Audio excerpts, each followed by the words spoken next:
মরণকে মোর দোসর করে রেখে গেছো আমার ঘরে, আমি তাকে পরণ করে রাখবো পরাণময়।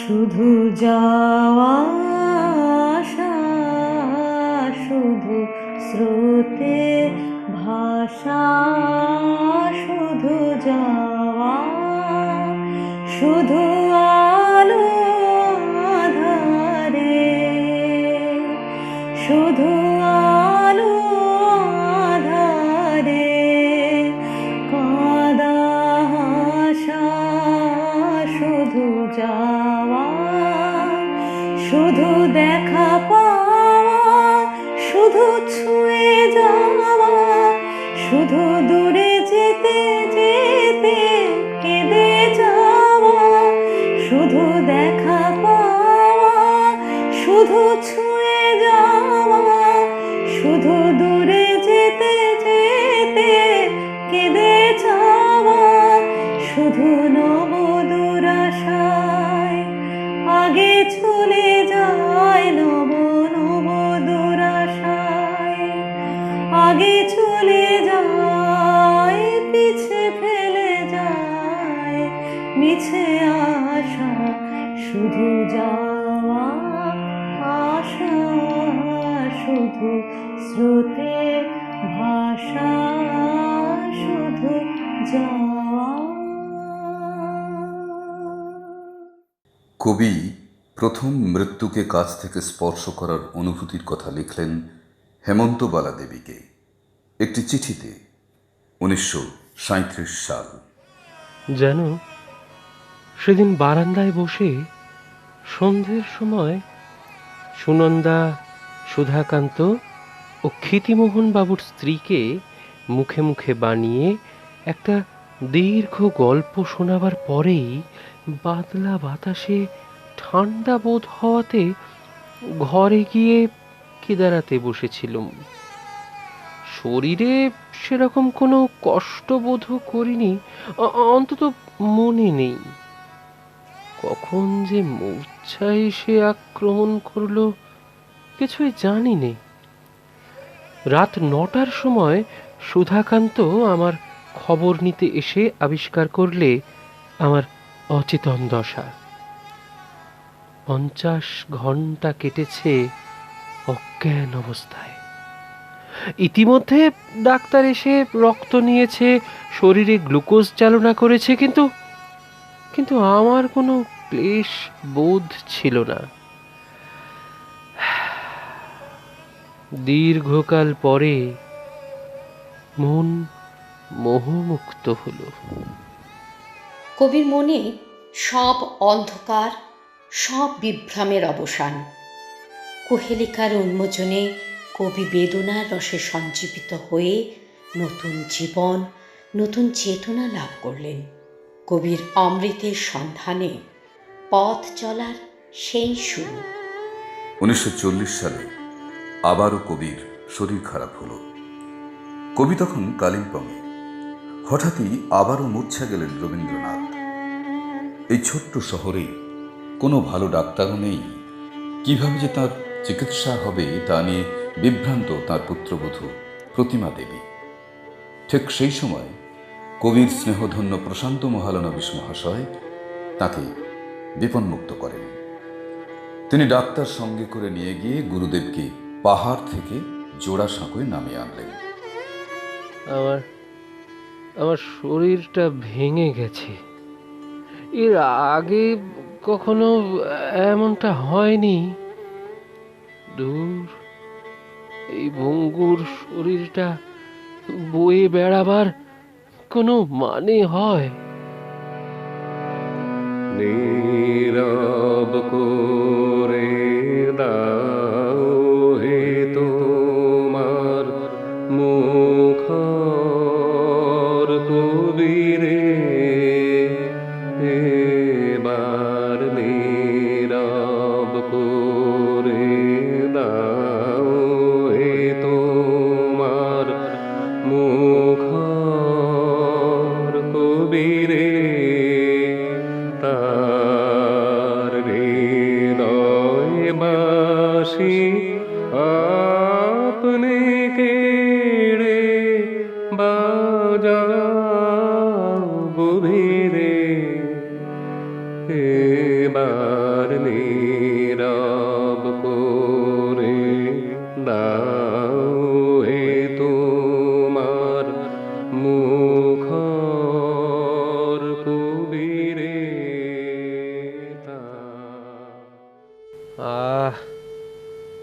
হেড নার্স, আর এসব কেন করছো?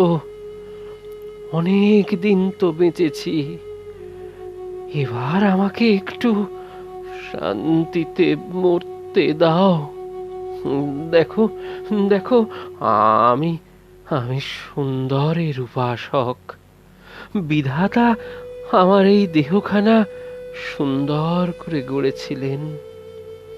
এখান থেকে বিদায় নেবার সময় এই দেহখানা তেমনি সুন্দর অবস্থায় ফিরিয়ে দিতে চাই।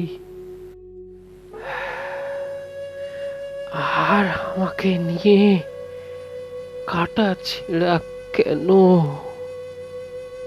কবির শারীরিক অবস্থা মোটেই ভালো নয়। সকলের চোখে মুখে উদ্বেগ, উৎকণ্ঠা। এমনিভাবেই দিন কেটে যেতে লাগল। এলো 1941 সাল, জুন মাস। চলছে দ্বিতীয় বিশ্বযুদ্ধ। কবির হাত থেকে কলম খসে পড়ল প্রায়। এমন অবস্থাতেও দেশের মানুষের হয়ে সংবাদপত্রে লিখলেন প্রতিবাদের এক খোলা চিঠি, যেখানে ফুটে উঠেছিল ব্রিটিশ শক্তির বিরুদ্ধে তীব্র ধিক্কার। মূর্ত হয়েছিল নির্যাতিত, নিপীড়িত কোটি কোটি ভারতবাসীর স্বাধীনতাহীনতার বঞ্চনার এক করুণ কাহিনী। তিনি অসুস্থ, তবু ইন্দ্রিয়ের অনুভূতি তখনও তাঁর ক্ষুরোধার। তাঁর লেখার শক্তি নেই। তিনি বলে যান, লেখেন পুত্রবধূ প্রতিমা দেবী। ওর মনের সঙ্গে শরীরের তার একেবারে যেন যন্ত্রের মতো সুরে বাঁধা। তার মনটা যখন বিকল হয়, তখন শরীরটাতেও বেসুর বাজে। তুমি মিশেছ মোর দেহের সনে, তুমি মিলেছ মোর প্রাণে মনে, মিশেছ মোর দেহের সনে, তুমি মিলেছ মোর প্রাণে মনে, তোমার ওই শ্যামল বরণ কোমল মূর্তি মর্মে গাথা। 25শে জুলাই কবিকে শান্তিনিকেতন থেকে কলকাতায় নিয়ে যাওয়া হবে অপারেশনের জন্য। সকলের সব ইচ্ছায় ইতি টেনে রথিবাবু চলে গেলেন কলকাতায়। কবিকে বিশেষ সেলুনে করে নিয়ে যেতে হাজির মিস্টার ঘোষ। গান ভেসে এলো ভোর বেলায়।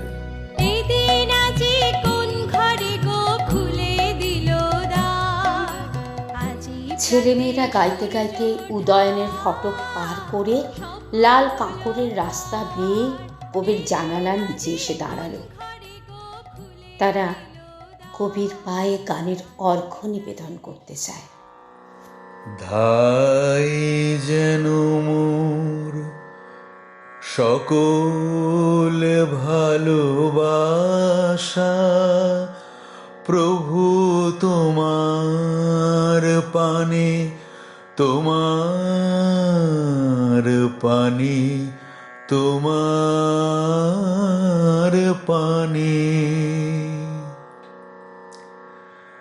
যায় যেন মোর সকল গভীর আশা প্রভু তোমার কানে তোমার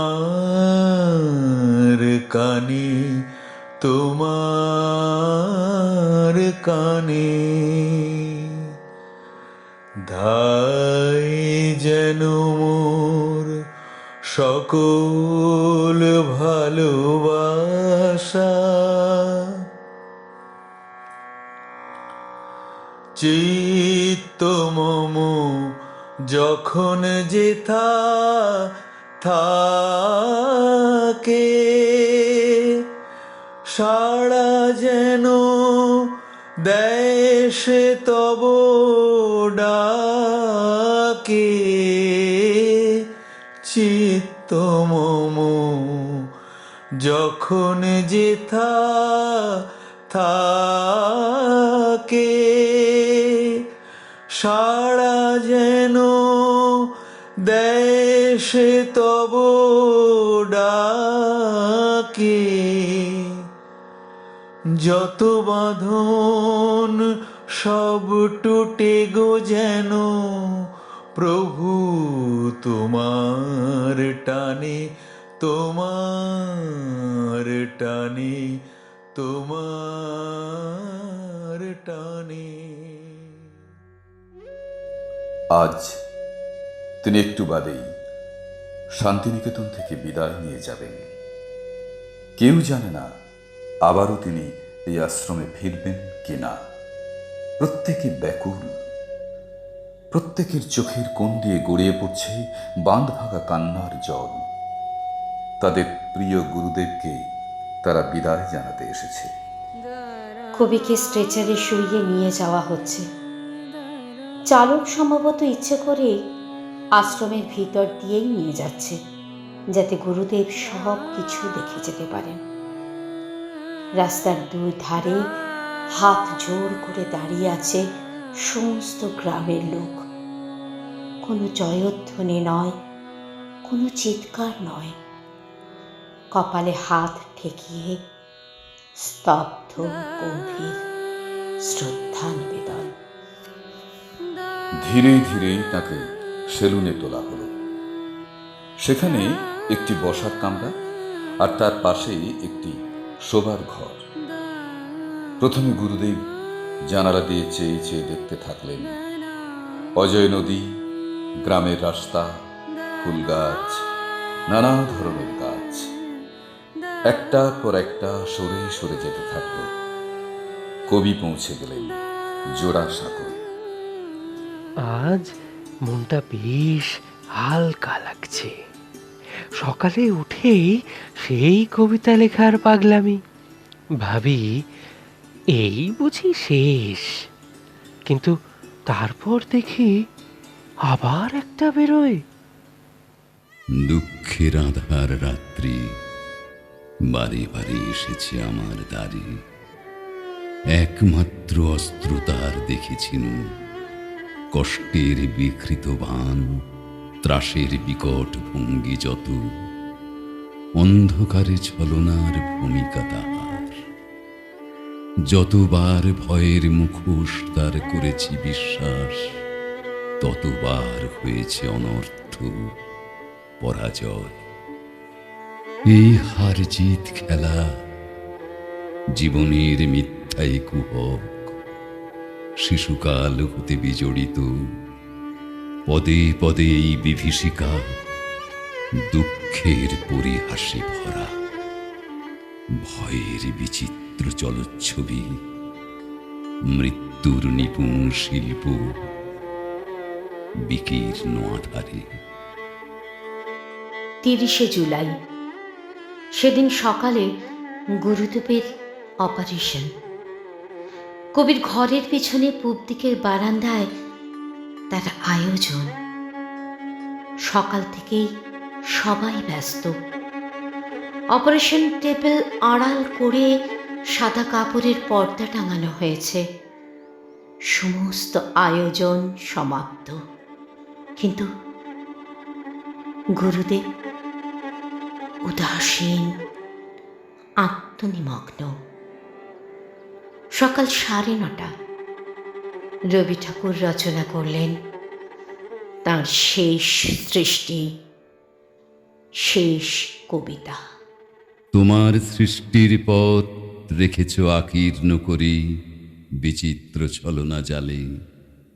হে ছলনাময়ী, মিথ্যা বিশ্বাসের ফাঁদ পেতেছ নিপুণ হাতে সরল জীবনে।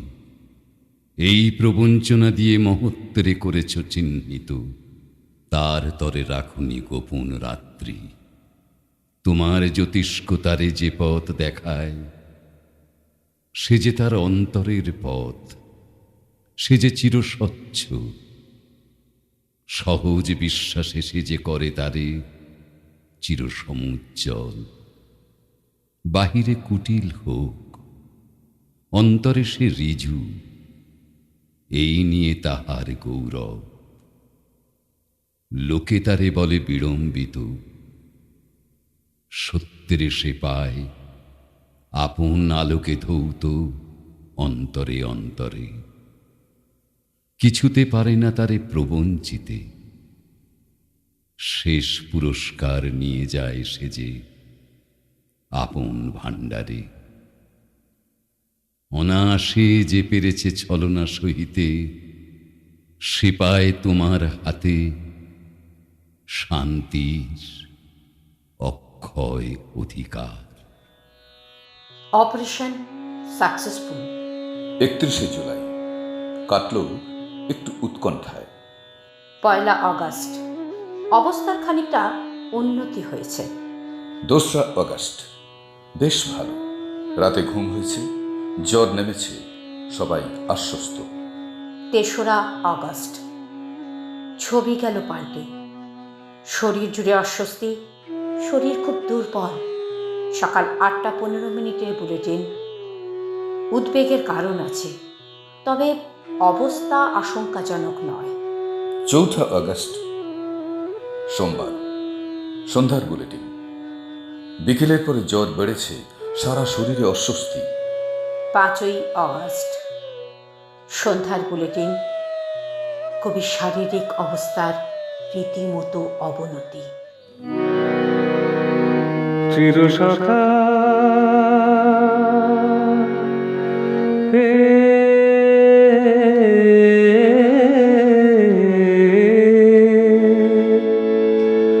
ছেড়ো না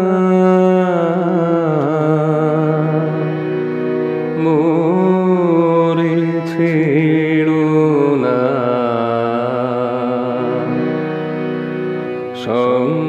সংসার গনে নির্ভয় নির্ভর নির্জন সজনে সঙ্গে রহ।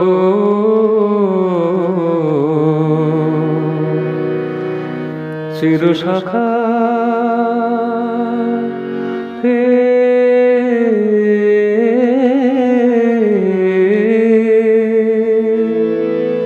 ছেড়ো না মোরে, ছেড়ো না।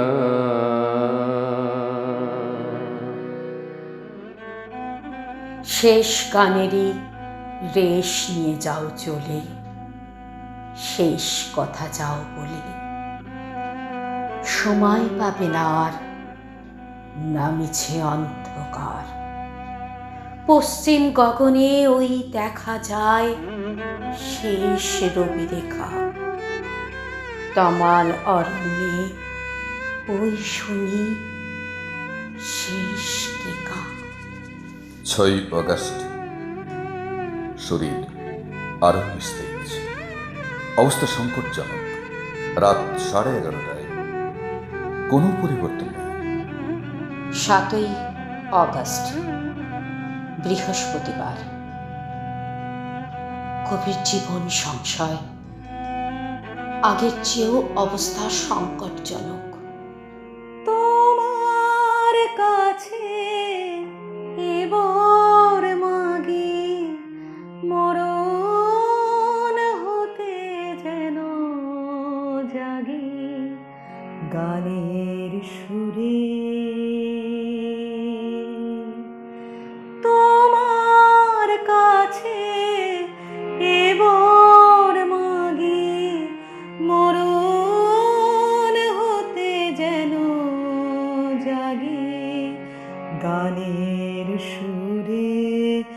যেমনি নয়ন মেলে যেন মাতার স্তন্য সুধা হেন নবীন জীবন দেয় গোপুরে গানের সুরে। তোমার কাছে এবার মাগি মরণ হতে যেন জাগি গানের সুরে। শেষ রাত্রি থেকেই ব্রহ্মসঙ্গীত ভেসে আসছে। হঠাৎই ডান হাতখানা কাঁপতে কাঁপতে উপরে তুলে কপালে ঠেকাতেই পড়ে গেল হাত। মধ্যাহ্নের রবি অস্ত গেল। কবির যাত্রা হলো ইহলোক থেকে পরলোকের পথে। বসন্সি জীর্ণানি যথা বিহায় নবনি গৃহ্ণতি নরপরাণি তথা শরীরানি বিহায় জীর্ণা নন্ননি সংয়াতি নবনি দেহি।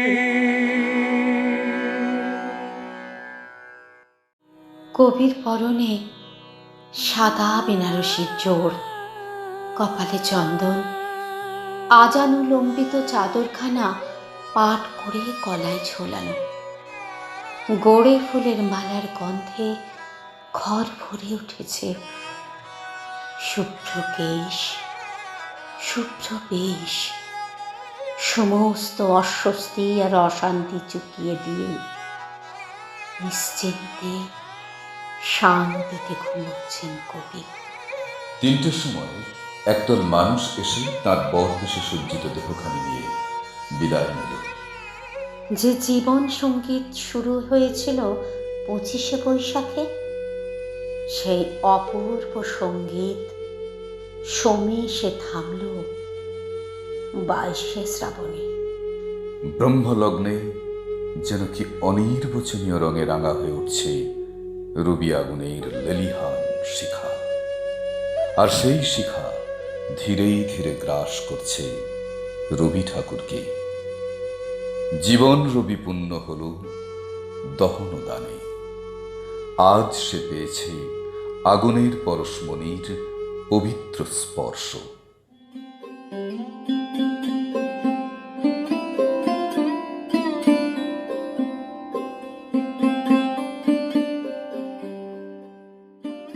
অন্ধকারের বুক চিরে পূব আকাশে যে অরুণ প্রাণের জাগরণ ঘটে, যার ঘুম ভাঙানোর ছোঁয়ায় তন্দ্রাচ্ছন্ন মানুষের চিত্ত ওঠে জেগে, তখন শোনা যায় তাঁর চরণধ্বনি।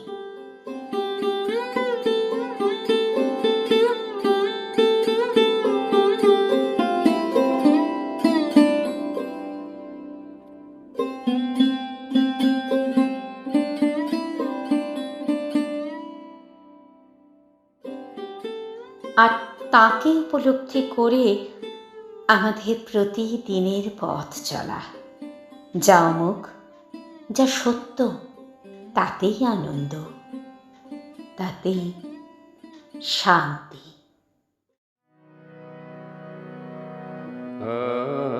আছে দুঃখ, আছে মৃত্যু, বিরহ